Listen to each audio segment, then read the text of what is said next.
I owed the IRS $10,000. The IRS garnished my wages. They put a lien on my house. I'm self-employed and didn't report all my income. They claim I owe a lot more than I do. The IRS is the most powerful collection agency in the world. They do not give up until you pay. I couldn't sleep. We were being audited. I called Tax Solutions Now, and a great big weight was lifted off my shoulders. I called Tax Solutions Now, and they got the IRS off my back. Tax Solutions Now had my wage garnishment lifted in 48 hours. Tax Solutions Now can get you help. Our agents know the rules, can stop the pain, and get you the best deal. Tax Solutions Now saved my business. I qualified for the Fresh Start program. I paid less than I owed. We connect you with a team of former IRS agents and tax professionals who get the IRS off your back. Time is running out. Call Tax Solutions now. Call 800-297-9788. 800-297-9788.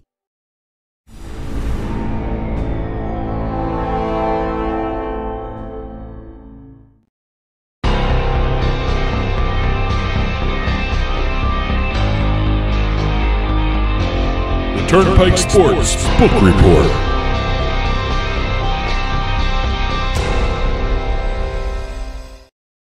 The Turnpike Sports Book Report is brought to you by BorgataSports.com. Your favorite casinos now, your favorite sports book available anywhere in New Jersey, BorgataSports.com. Sign up at BorgataSports.com using our promo code PIKE, that's P-I-K-E, and you get a risk-free bet up to $300 and 20 bonus dollars at BorgataCasino.com. Must be 21 years or older and in New Jersey to place a bet. Terms and conditions apply. Gambling problem? Call 1-800-GAMBLER. All right, in this week's Turnpike Sports Book Report, we're going to be talking about a state revenue record. More records. Every week there's a record. Every week, yeah. It's like a broken record. That's how amazing sports betting is to the states and the businesses and the coffers of the state. You know, it's just they're breaking records every month. Well, we also got some deals to talk about. Okay. Some launches and relaunches, given what's going on in Iowa there. And also some legislation. Okay. We may not get to all of these in the time allotted here, but it's in our blog, right? It'll be on our blog. All right. Go to turnpikesportsradio.com, click on the blog button, and you'll see these stories that we talk about, as well as other stories that we haven't talked about listed in that blog, and you can read the news and notes from there, too, as well. We're going to start off in Rhode Island. Rhode Island. I'll tell you, ever since they dropped that in-person registration, they have done wonders for the sports betting industry there. Rhode Island is interesting. I mean, before the pandemic, we were down in Rhode Island and we were checking out the sports books. They have a great operation there, and I'm glad the online is working out well too for them. Well, again, it's a matter of dropping that in-person registration during the pandemic. Yeah. Well, hopefully, after the pandemic, they get rid of that online or get rid of the in-person registration requirement. Rhode Island has gotten rid of it. Good. They will not have it back. Good. Now, other states, who knows? Whatever. It's up to them. But Rhode Island had a handle of $35.1 million in November. That's up 11% from November of last year. That's not the record. Mm-hmm. Their record came in revenue. They had collected $6.3 million in revenue. That's almost $2 million more than the record they had in October. And it's up 133% from November of last year. Wow. Yep. So they have set another revenue record. They are almost like, in terms of revenue, they're setting records over and over again, just like every other market in certain areas. I know Pennsylvania had some kind of weird situation where they didn't grow in certain areas, but Rhode Island is actually growing at a good rate for the state itself. And again, I don't know if that's going to be affected if Connecticut and Massachusetts and New York ever pass sports betting. But Rhode Island is doing very well. Their mobile sports book, their mobile sports books in the state recorded $15.7 million handle and $2.6 million in revenue. So the state is collecting on both ends, retail and online, and they're doing extremely well in this situation. We've got an interesting situation developing in Tennessee. Really? Okay. I don't know if I'm in favor of it or against it, but it'll be interesting to see the long-term effects of this. The Tennessee sports betting regulators have given permission for Action 24/7 to also offer through their sister company, Advanced Financial, to offer loans so people can use those loans to fund their sportsbook accounts. Interesting. Okay. It'll be weird. interesting to see whether or not it really does anything. But again, you're talking about payday loans in Tennessee here, and according to the paperwork that you see in these loans that are being offered, it's a 279% interest rate. Well, I mean, we'll see how this goes, and I'm sure if this works out and it's a big success, you'll see this around the country probably. Well, because most states require you to have a bank account to sign up. Most sportsbook operators, you have to have a bank account. Okay. This is a way of getting around a bank account. All right. If you don't have a bank account, you get this loan based upon your checks or however you do it, your W-2s, and you get your loan and you fund it through the loan. And I guess if you're a successful sports bettor, it's not going to be a problem. You just use your winnings to pay the loan. Well, and again, Tennessee's a very interesting state where they have no casinos and everything regarding sports books are online. So it's an interesting state to begin with. It's even more interesting now with this news story. So yep. I'm following Tennessee closely. I'm very interested in Tennessee, and I love the whole idea about online only sports books. It'll be interesting to see if any other of these operators in Tennessee follow this lead and see exactly whether or not they could do this. Yeah. I mean, we right now have Churchill Downs. They just got approval to launch in Tennessee, so the market's expanding. There's 3 more operators that are pending: William Hill, WinBet, and Zen Sports. Yep. Zen Sports is interesting because they've applied for the sports betting operating license.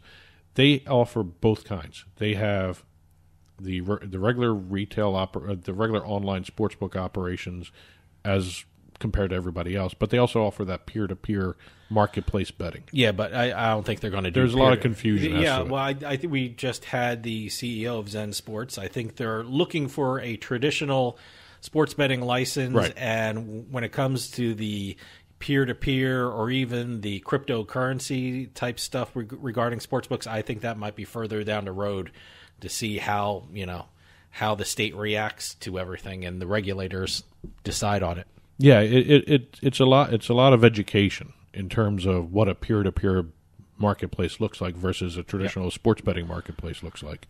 But again, they're applying for the regular sports betting. If they get it, they get it, and then if they get the peer-to-peer down the road, that's when they can launch that. But right now, they're applying for a regular sports betting license. That's why Tennessee's so interesting. Yeah. I mean, I think it's one of those cutting-edge states when it comes to sports betting. Well, moving over to Virginia, which hasn't launched yet. They are expecting to be able to launch pretty soon. They have received 25 applications for 12 available licenses, maybe in the next 2 to 3 weeks. Great. Good. We'll see Virginia's sports betting industry launch. And I know one of your favorite sports to bet on is table tennis. Yeah. Indiana has just crafted something I don't even know anything about, even less than I knew about table tennis. Handball. Now, you say handball. Is this, I remember handball as a kid, you a brick wall and you have a tennis ball and you slap it. You hit it with your hand. They have courts for this. There's an actual courts. Yes. I have not seen that much. I know about handball. Is it like racquetball without the rackets? Is that what we're talking about, or it's something like that? It's just all right. I got to check out handball because I'm talking about. I don't know anything about it. I've never seen it on TV. I've never seen it up close. Well, we will be seeing it soon, probably because, like I said, Indiana has added it to the approved events for sports betting list in that state. It'll be interesting. I can't wait to check it out. I just have never heard of I might become a fan. Who knows? The European Handball Federation Champions League, the International Handball Federation World Championship. Now, this is the stuff you can bet on. Yes. Is this the stuff you can bet on in Indiana? Okay. And also you will have top league and domestic cup championships from Denmark, France, Germany, Hungary, Poland, Spain, and Sweden. Okay. Obviously, handball is popular there. And I see all these states. It's those sports that you want to bet on something early Tuesday morning, and it's either soccer or handball or table tennis or darts. If you want to bet something early in the morning in the United States. You bet on something that's happening live in Europe at the time. So basically, as you're pouring your first cup of coffee, you're betting on. You want to bet on something, handball from Europe. Well, this past in Indiana.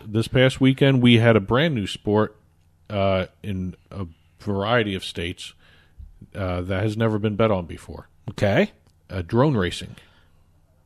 Drone, really? The Drone Racing League entered into a official sports betting partnership with DraftKings for their season finale races this past weekend. Okay. Is this allowed in all the states or in all the states where DraftKings is? Okay. This is the first aerial event that can be bet upon. Wow, hey, a little history there. That's a little history with DraftKings. And we'll see exactly whether or not this continues into the following year, but this was for the World Championships of the Drone Racing League of 2020. Wow, okay. I know they're holding them in 2021, but I guess it's like the Super Bowl for the NFL where they have it in the following year. Okay. But they have actually had a partnership with DraftKings before this. They were doing a free-to-play game for the Drone Racing League during this past the 2020 aerial season, I guess is how you phrase it. DraftKings has reported that they saw a 30% increase in betting on other sporting events based upon this free-to-play game.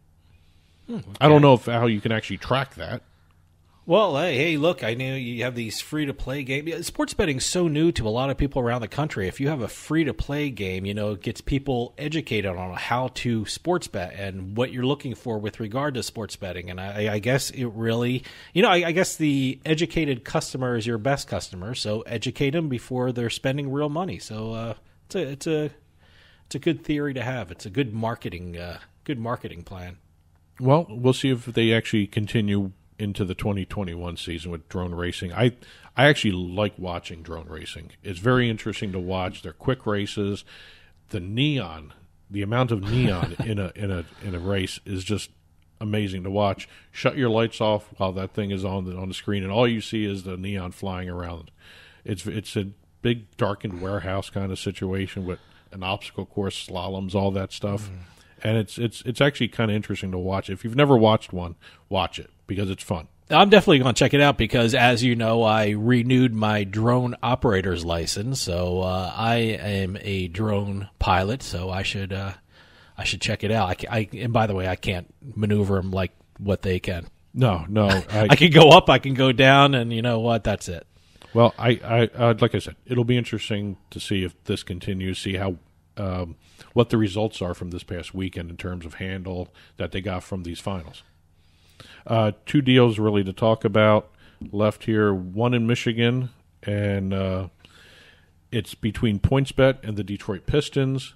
I hate to say this, but it's almost like the typical deal. Typical data deal? It's data plus also data signage, that sort of stuff. But you bring in whoever the local hero is, I guess is what it is right now. To be your spokesman in the state? They have spokesperson in the state? Former Detroit Piston Rip Hamilton. Okay, good. He's going to be the spokesperson for PointsBet in Michigan.